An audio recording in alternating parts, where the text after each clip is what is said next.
Hello बच्चों, I welcome you in today's very special class. I am before you to solve very special numerical of concept of physics written by S.C. Verma sir, volume 2, question number 57, page number 169 और name of lesson क्या है? Capacitors. तो बच्चे यहाँ एक parallel plate capacitor है, इसमें दो डाई इलेक्ट्रिक्स K1 और K2। पैरेलल प्लेट कैपेसिटर जो है वास्तव में स्क्वायर प्लेट्स है। आप एज ए साइड का ऊपर प्लेट है और ए साइड का एक नीचे स्क्वायर प्लेट है, उनके बीच में सेपरेशन डी है। जो दो डाइलेक्ट्रिक मटेरियल्स K1 और K2 भरे गए हैं, ऐसे ऑब्लिकली भरे गए हैं जैसा कि आपको डायग्राम में दिखाई दे रहा है। तो हमारा आज बच्चे टारगेट क्या है? इसका इक्विवेलेंट कैपेसिटेंस निकालना। तो मैंने ये सब डायग्राम्स पहले से ड्रॉ कर दिए हैं, क्वेश्चन लिख दिए हैं ताकि आपका थोड़ा सा टाइम बचे और वीडियो बहुत लंबा ना हो। तो चलो मैं क्वेश्चन को रीड करता हूं। A capacitor is formed by two square metal plates of edge a. Edge a का एक स्क्वायर प्लेट है ना जी। ऊपर वाले प्लेट का साइड ए है, नीचे वाले का साइड क्या है? ए। ठीक है जी। सेपरेटेड बाय डिस्टेंस डी, उनके बीच की सेपरेशन डी, जैसे मैंने बताया आपको। Dielectric of dielectric constants K1 and K2 are filled in the gap as shown in figure. इसमें दो डाई इलेक्ट्रिक मटेरियल्स फील्ड हैं। कैसे फील्ड हैं आपको दिखाई दे रहा है। तो हमारा टारगेट है बच्चे कि इसका हम लोग इक्विवेलेंट कैपेसिटेंस निकालें। तो to find its equivalent capacitance let us imagine elementary segment of thickness dx। dx thickness का हमने एक एलिमेंट्री सेगमेंट मान लिया है, एट डिस्टेंस x मान लिया है। ठीक बच्चे। तो ये जो नीचे वाला पोर्शन है उसकी हाइट कितनी हो? सपोज y है, पूरी बच्ची सेपरेशन क्या है? d है। तो ये कितना हो जाएगा? अपर वाले पोर्शन की हाइट d माइनस वाई होगी। तो अब हम लोग क्या कर सकते हैं कि ये जो आपका ये पूरा सेगमेंट है, इसको हम टू एलिमेंट्री कैपेसिटर्स का पैरेलल कॉम्बिनेशन मान सकते हैं। पैरेलल कॉम्बिनेशन कैसे मान सकते हैं? ये नीचे वाले पोर्शन की जो प्लेट्स है बच्चे, dx थिकनेस और a लेंथ नीचे है, dx थिकनेस और a लेंथ ऊपर है, उनके बीच का सेपरेशन कितना है? y है। उनके बीच डाई इलेक्ट्रिक मटीरियल जो है उसका डाई इलेक्ट्रिक कॉन्स्टेंट कितना है? K2 है। तो आप मैंने देखो इस डायग्राम यहां दिखाया है। dx is the breadth of elementary plate, elementary segment, और उसका लेंथ कितना है? a। तो इसका बच्चा पोर्शन, इस प्लेट का जो एरिया होगा क्या हो जाएगा? Length into breadth, a into dx, a dx।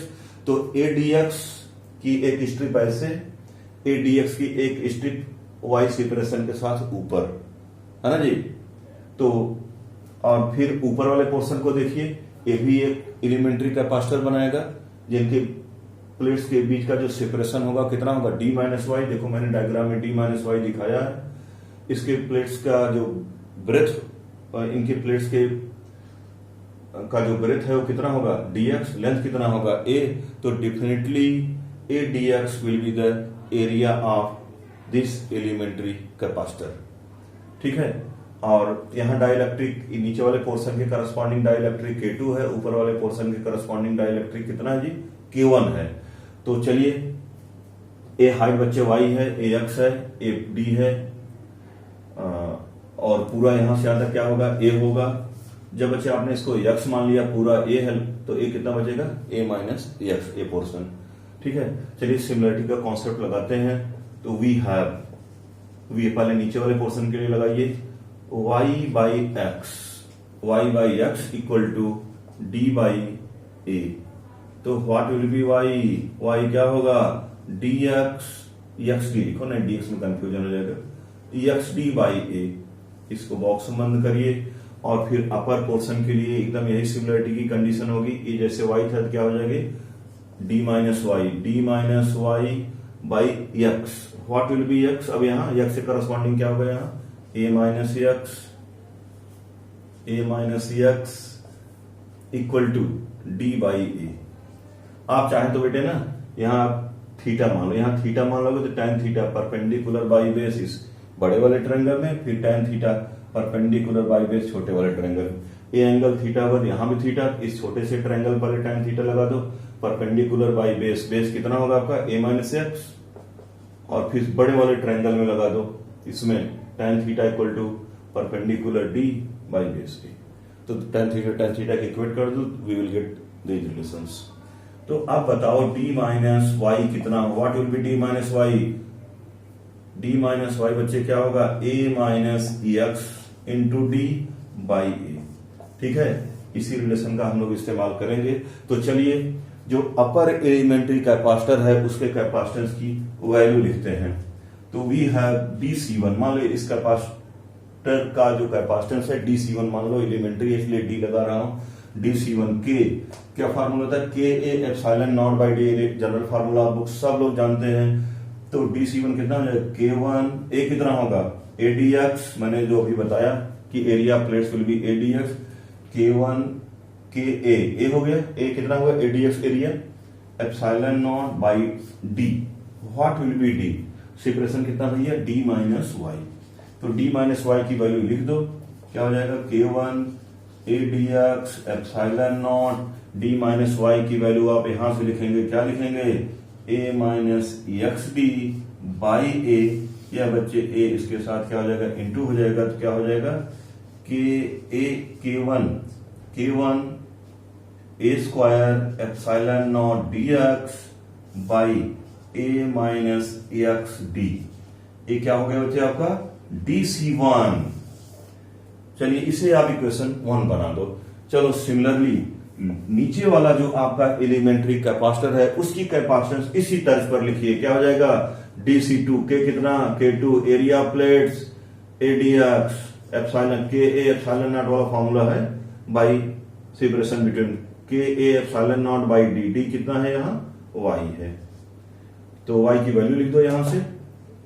तो K2 ADX epsilon naught by y क्या हो जाएगा एक्स डी बाई ए, फिर a इसके साथ इंटू हो जाएगा, तो क्या हो जाएगा DC2 will be, what will B DC2, K2 a square epsilon not dx by x D, ये dx लिख दो, dx और एक्स डी में फर्क है, dx एक स्मॉल लेंथ को रिप्रेजेंट करता है, थिकनेस को रिप्रेजेंट करता है, ये हो गया DC2। आप इसे इक्वेशन 2 बना दो। जो आपके एलिमेंट्री कैपेसिटर्स हैं जिनकी कैपेसिटेंस DC1 DC2 है, वो कैसे कनेक्टेड हैं, सीरीज कॉम्बिनेशन में कनेक्टेड हैं। आपको मालूम है एक कैपेसिटर की एक प्लेटें है और दूसरा कैपेसिटर ऐसे है, तो ये दोनों भैया दोनों एक कॉमन प्लेट हो गई, इसका कैपेसिटेंस ये this is first capacitor, this is second capacitor, ये वाली प्लेट क्या हो गई कॉमन हो गई, तो ये किस कॉम्बिनेशन में कहलाते हैं, स्वाभाविक से सीरीज कॉम्बिनेशन में कहलाएंगे।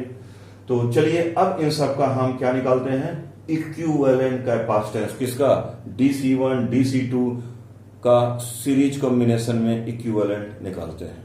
मैंने जो फालतू क्वेश्चन था उसको बच्चे मिटा दिया। अब DC1 और DC2 जो कैपेसिटेंसेस हैं इनका हम सीरीज कॉम्बिनेशन निकालते हैं, तो हम फार्मूला जानते हैं 1/c equal to 1/c1 plus 1/c2 in series combination, तो 1/c इक्वल टू 1/dc, इस दोनों का इक्विवेलेंट कैपेसिटेंस आप DC मान लो, तो 1/dc equal to 1/dc1 plus 1/dc2। तो DC1 बच्चे इतना है, तो 1/dc1 कितना हो जाएगा, सीधे सीधे लिख दो a minus x D upon K1 a square epsilon not dx। जब DC2 इतना है तो 1/DC2 कितना हो जाएगा x D upon K2 a square epsilon not dx। तो व्हाट विल बी एलसीएम, हो जाएगा LCM K1 K2 a square epsilon not dx। तो अब इतने से जब डिवाइड करें K2 आएगा, तो यहां हम लोग क्या लिख देंगे K2 a minus x D, और जब इस वाले पोर्शन डिवाइड करेंगे K1 बचेगा, K1 से इंटू करेंगे तो क्या हो जाएगा K1 एक्स डी। ये हुआ 1/dc। तो व्हाट विल बी DC, इसका रेसिप्रोकल कर दो, K1 K2 a square epsilon not dx upon K2 a minus x D plus K1 x D. तो चलिए x वाले टर्म को एक साथ हम लोग लिख लेते हैं। तो ये हो जाएगा k1 k2 a square epsilon not dx। तो k2 xd, यहाँ k1 xd है, तो हो जाएगा k1 minus k2 xd, xd और xd, और फिर ये हम लोग क्या लिख सकते हैं अलग से, k2ad। ठीक है, इसको सिंप्लीफाई जब करेंगे तो ये हो गया dc। अब this is equivalent capacitance of elementary capacitors of capacitances dc1 and dc2। तो एक तो हो गई एलिमेंट्री कैपेसिटर के कैपेसिटर्स निकालने की बात। अब इस पूरे गैप को हम ऐसे ही स्मॉल एलिमेंट्री सेगमेंट से मिल करके बना मान सकते हैं कि नहीं मान सकते हैं, और हर एलिमेंट्री सेगमेंट जो होगा उसके करस्पॉन्डिंग जो कैपेसिटर होगा वो किस में कनेक्टेड माने जाएंगे, सब पैरेलल में कनेक्टेड माने जाएंगे। और जब बच्चे पैरेलल में कनेक्टेड माने जाते हैं तो C इक्वल टू क्या होता है, C1 plus C2 plus C3। तो उसी प्रकार हम लोग इस जितने एलिमेंट्री सेगमेंट्स हैं उनके करस्पॉन्डिंग जो कैपेसिटेंस आया है उसको हम लोग सम करेंगे, और यहाँ हम लोग क्या करना होगा, हम लोगों को इंटीग्रेट करना होगा। तो चलिए हम लोग इसको इंटीग्रेट करके देखते हैं कि क्या मिलता है। नाउ वी हैव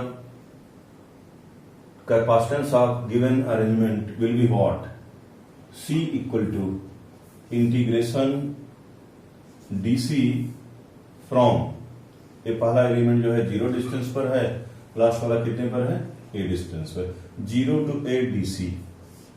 तो 0 टू a dc की वैल्यू लिख दो, k1 k2 a square epsilon not dx upon k1 minus k2 xd plus k2 ad। तो इसमें जो कांस्टेंट्स हैं उसको बाहर निकालिए, k1 k2 a square epsilon not, और साथ साथ d भी, d इसमें कॉमन है, d आप बाहर निकालिए, आपका जो बचेगा इंटीग्रेशन साइन के अंदर वो होगा dx upon k1 minus k2x plus k2a। इसे बनाओ भैया, इक्वेशन नंबर 3 बनाओ। अब चलो इसको इंटीग्रेट करते हैं, बहुत ही आसान इंटीग्रेशन है। तो let k1 minus k2x plus k2a equal to t मान लो। जब t मान लेंगे तो चलो हम लोग dt बाई dx करें, क्या हो जाएगा dt by dx, dt by dx क्या हो जाएगा, k1 minus k2 plus 0, k2 ये पूरा कांस्टेंट है, ये क्या हो जाएगा 0। तो dt by dx will be this.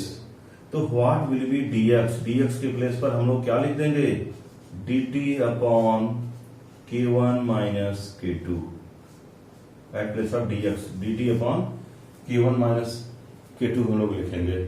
और चलो लिमिट्स का भी करेक्शन कर दें।